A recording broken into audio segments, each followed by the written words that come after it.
I really liked the content you were making. I think you do some really unique videos. So we'll definitely show some cool things that you've never seen before. It's quite unusual to find these, so they're pretty rare, which is currently protected by a sleeve of plastic because it's quite fragile. Hello everybody, this is WarStory video blog. I am Alex and here we are in United States in Connecticut, but this interview filmed in Madrid in Spain few weeks ago. So we filmed really nice interview with our subscriber, with our viewer, and I hope you'll enjoy it.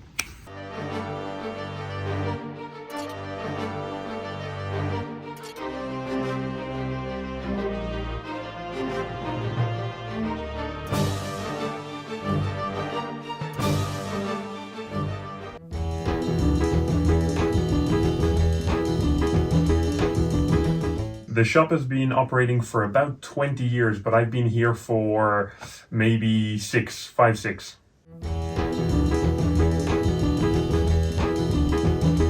I started collecting little toy soldier figures, and one day I bought a helmet, and I kind of went crazy, and I'm here now. So that is it, yeah.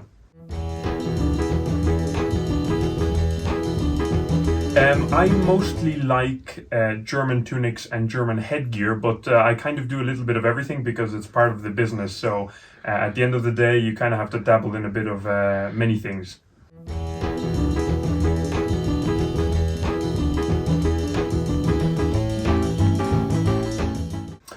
I actually found out about WarStory video blog a few years ago. I came across a video with Tom Whitman, I think, a long time ago, and I really liked the content you were making. I think you do some really unique videos. So when I had the chance, I shot a message to Alex and I said, "Hey Alex, please come over here. Hopefully we can do something cool." And here we are. So it's kind of a dream come true.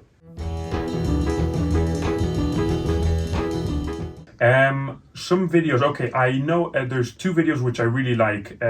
Alex was in some kind of hotel and he had everything filled with daggers. He had SA daggers and he had hair daggers, and it was really crazy. I'd never seen so many daggers in one single place, so it was really like a shock.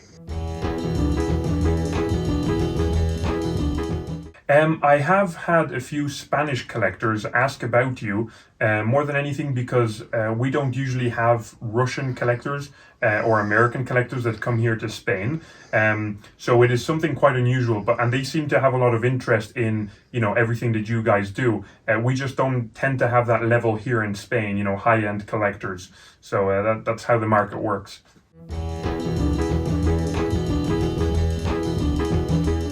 Okay, so Spanish Civil War within Spain is a very big collecting area. Most people look for Republican items because there are very few.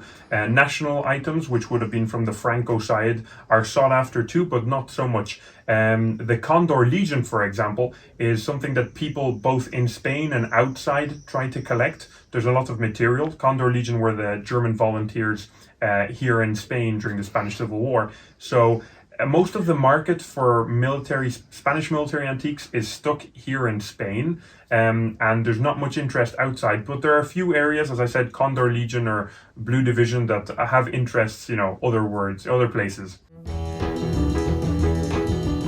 I'd say Republican. There is very few pieces that are Republican out there because most items either were very poor quality or they got destroyed after the war. Franco had a whole process of trying to get rid of anything Republican. So finding a complete Republican uniform is very, very rare. Very hard to find.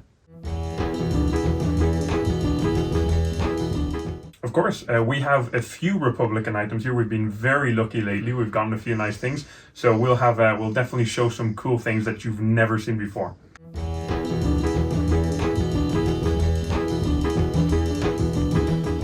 There are a lot of collectors for Spanish Blue Division, and luckily enough, most of Blue Division material is still within Spain.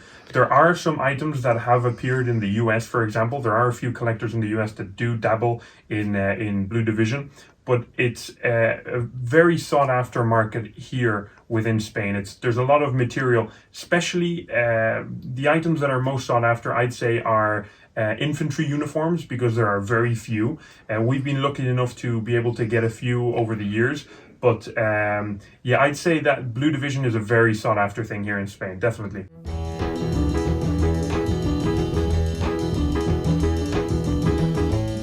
We have many. We have a big selection of Blue Division items. We've gotten a few, so I'm sure we can show you something nice.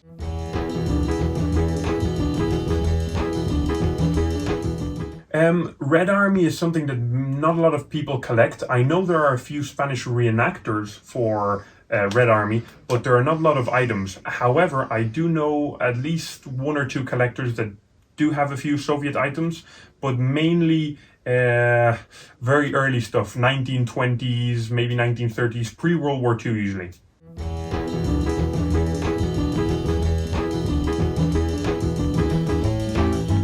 Receive a lot of German material because there were a lot of Germans that came here to Spain after the war. Otto Skorzeny or Leon de Grelle are two very famous, German, not German, but they were involved in the whole thing. And they ended up here in Spain. So we have had a few house calls where we have found some incredible items belonging to people who came here after the war. Most of the items that we have that are German probably come from the Condor Legion, or they come during wartime, because as you know, we did have submarine bases for U-boats, German U-boats here in Spain. So we have found a lot of Kriegsmarine material, and we have found a lot of earlier German material which came with the Condor Legion pre-World War II, mainly helmets and flight suits and that kind of thing. But there is definitely a lot of German stuff here in Spain.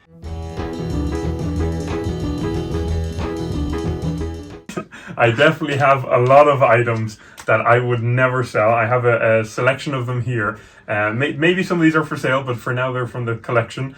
And they're definitely very cool items. It's something I definitely want to keep, and they're the rarer kind of items, and I enjoy them a lot. So for now, not for sale, but hey, you never know, maybe in the future.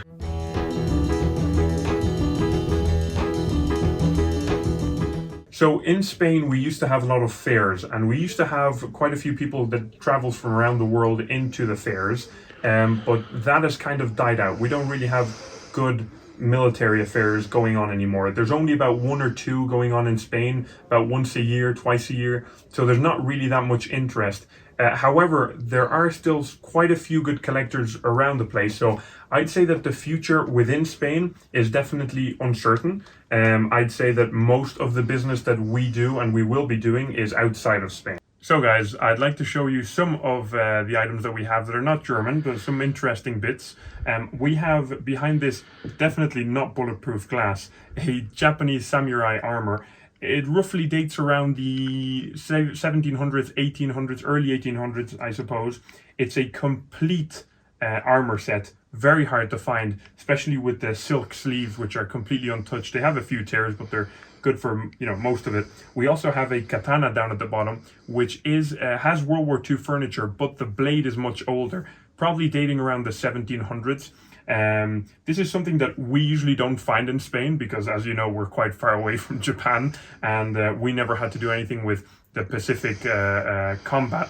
But this turned up somehow in some Spanish collector's house, and we were able to buy it. So it's now sold, but it's definitely an interesting thing to find in Spain. So here we have a pretty hard to find Republican pilot's uniform from the Spanish Civil War. Now this chap does have a few identification papers, is named, and the leather on it is in incredible condition. It's very hard to find these kind of things, especially with original insignia and all. Everything came from the same place. This is what we would call the French style jacket and the French style trousers, more than anything because they were made in France. The Republican Army really didn't have uniforms of one sort, at least at the beginning of the war. So they tended to use a lot of civilian clothing, and they repurposed it for making uniforms. So this could be any generic pilot from any place in the world. The only thing that makes it known to be a Republican pilot are the insignia. It comes with a beautiful map case filled with a lot of goodies, a lot of unusual Republican pilot items. And it's definitely one of our prized possessions relating to the Spanish Civil War and Spanish material in general. It's a very unique piece. Okay, so we don't usually do a lot of allied stuff more than anything because we just don't find that kind of material here in Spain. but we do have a small selection of items we've been able to get from the US and other areas. This, for example, is a stunning US World War I pilot's uniform. The ribbons were added, but the rest of the uniform is completely untouched, including cap. Both came from the same man. We got this out of San Francisco in the United States, and we were quite happy to find it. It's a really large size. This guy must have been about 6'2" or 6'3" almost. It almost fits me, and I'm a big guy. Then we have a World War II British Royal Field Artillery uniform belonging to a major. It's in also pretty pristine condition, and everything came from the same man. We also have his boots and trousers somewhere else, including a trunk where you can store everything. So it's something that we usually wouldn't touch, but it just kind of appeared at the shop. So it's something, you know, maybe someone has interest in it. And at the end there, it's kind of hidden behind, we have a World War I US infantryman's outfit from the 1st Division. It's also in pretty good condition, and we've been lucky enough to get the 3 of them in store, which is something we usually wouldn't have, so we're lucky to have them, definitely. So this is a long trench coat which was shortened by a Blue Division soldier. He brought this over to Russia. As you can see, it has a Spanish shield on the sleeve, and he has a Russian front medal award ribbon sewn in. It's in pretty remarkable condition. It belonged to an artilleryman. We also have some German shoulder boards that came with it, and it's definitely just one of those sort of pieces that you won't usually find. Cut by a soldier, done in the field, you know, shortened. He was an artilleryman, so he probably shortened it to be able to move easier with it. It's definitely an unusual piece, but we definitely like. It's one of my favorites, I got to admit. And then here we have also an item that came out of the US. We have a Japanese World War II pilot's uniform. This is completely fur lined on the inside, which is quite incredible. The hair on this after 80 years is still in pristine condition. We got this out of a pretty large collection also in California, and it's one of those things that we would never find here in Spain, so that's why we travel out a lot to try to find these kind of rarer items or stuff that we usually won't get here anyway. So we have a large selection of Spanish awards. There's a lot of Spanish medals that do have connections to the Condor Legion or to the Blue Division, for example, and a lot of German soldiers were awarded these medals. Most of them range from Alfonso XIII's reign, which was the last king of Spain before Franco and the Republic, and they go from there more or less until the Second World War. So we do have several very nice Blue Division sets and quite a few unusual medals you definitely won't find anywhere else. So guys, as we are Spanish, we do have a lot of Blue Division material, and I've decided to pull up some pretty incredible pieces. So first up, there's a section 2 standards. This is a beautiful hand-embroidered eagle with the Spanish Blue Division symbol, which was the Spanish flag, and España, which means Spain in Spanish, written on top. It has this sort of I would call it like an iron cross almost in the middle. It's a beautiful design, very well done. In the back you can see the phalangist symbols, which indicate that most of Blue Division soldiers were phalangists. And on the other side, it's double-sided, pure silk, it's incredible. You can see the symbol of the OJE, OJE, which is the Organización de Juveniles Españoles, or Organización Juvenil Española, which means like it's almost like the Hitler Youth, but during the Franco era. Also with a beautiful hand-embroidered lion on a cross. It's a really nice item, and it's unique. There's no other ones like it. You won't find another one. And here on the table, we have another beautiful Blue Division double-sided banner. This one belonging to veterans from Barcelona. So it has probably the best embroidery I've ever seen in any item. Once again, absolutely incredible. And on the other side, you can see the División Azul Barcelona with a almost like a 3D Blue Division symbol on it. It's a truly incredible piece. This would have probably, at one time, it would have sat in one of the museums of Blue Division material in Barcelona, which sadly don't exist anymore. But we have been able to salvage some very cool Blue Division items, and I'm going to show you a pair of caps belonging to one individual, which are quite nice. Now, these look like your average German army officer's caps for infantry with white piping.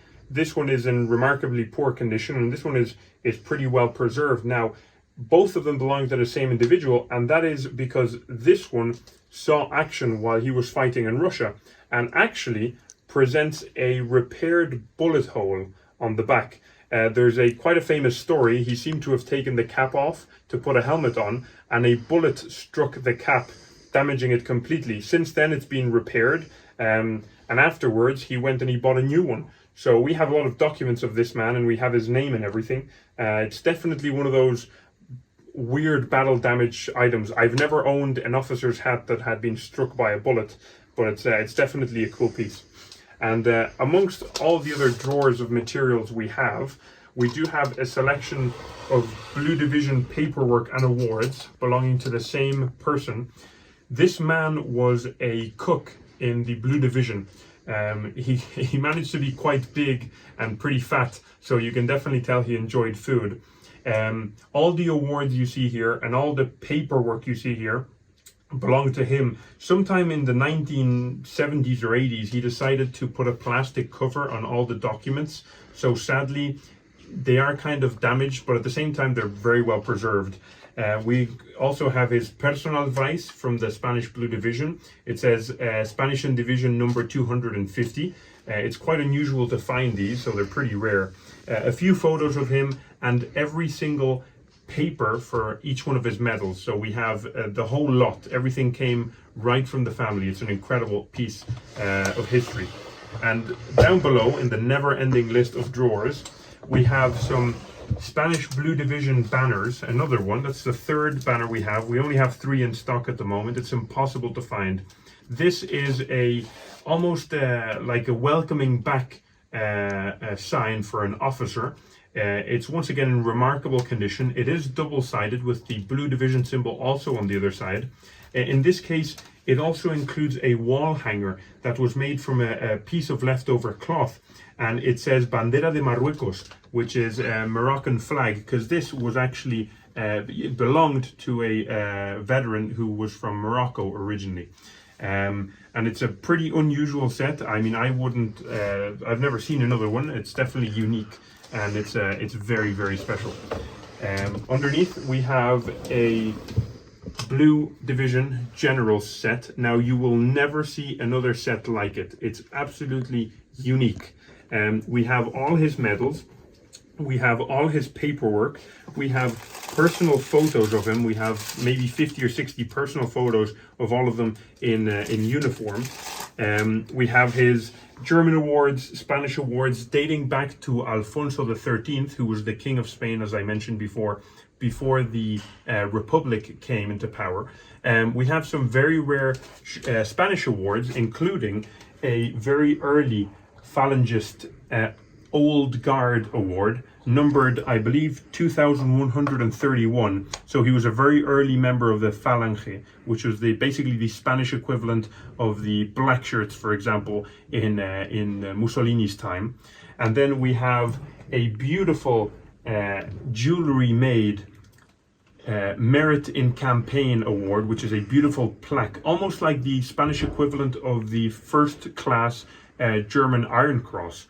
And it's definitely an unusual set. I can assure you, you will never see another one like it. Let me put these caps down here because I'm going to show you some Spanish, just a temporary fix as we're trying to get along with the video. There's too much material. We have some Spanish sabers, or in this case swords. This is a Spanish general's saber. Probably around early 1940s, I'd suppose 41, 42, 43, around there. This is pretty much a copy of a British Victorian era general's or officer's saber. In this case, this saber does belong to this general set that I just showed you before, and the blade on it is absolutely beautiful in a gold kind of gilt, double-sided too. Really nice work. It's very unusual to find these. They're extremely rare, and they used to be presented with a very large case. I'm afraid we don't have the case, but we do have the sword. But the rarest of all the items I just showed you is this Spanish Phalangist sword. Now this one dates around the 1940s. It was made for all the original members of Falange, the very early members. But in this case, the gentleman who had it put an engraved sword, which is an engraved blade, which is dated 1928, which he had done originally when he became a member of Falange. You will never see another one like it. I've showed this plenty of times to collectors who just dedicate themselves to Falange, and all of them freak out because they've never seen one. We have this one, and we also have another one which is sort of similar. They are extremely unusual and very, very high value pieces. So we're very happy to have these in stock now, and it's definitely exciting to share with the rest of the world. Hopefully there are someone out there who finds this interesting other than just Spanish people. And yeah, it's a pleasure showing you these things. Okay, so as part of our collection of Blue Division material, we do have, apart from caps and uniforms, we have a selection of awards. So we have a very nice set of Blue Division officers ribbon sets or medal sets. In this case, many of them are named. We're quite happy to have that in stock because some of them you will never be able to learn the history about, as names have been lost to time. But luckily enough, these sets are named. We also have a unused or unissued, I should say, Blue Division patch, which is currently protected by a sleeve of plastic because it's quite fragile. These are getting harder and harder to find nowadays, so we're pretty happy to have it. Amongst other things, we do have some earlier pre-Spanish Civil War belt buckles. These were relatively common back in the day, but they are getting harder to find, so we're trying to stock up on them as the value is going up. We also have some plaques, Spanish plaques. These are almost like the equivalent of first class Iron Crosses in the German army. Many of these were actually awarded to Condor Legion members, such as this Merit in Campaign Award. And we also have a selection of individual medals. None of them are quite too special, excluding this beautiful Laureada de San Fernando, which is for Saint Ferdinand. Now, in this case, this is pretty much Spain's highest honor award.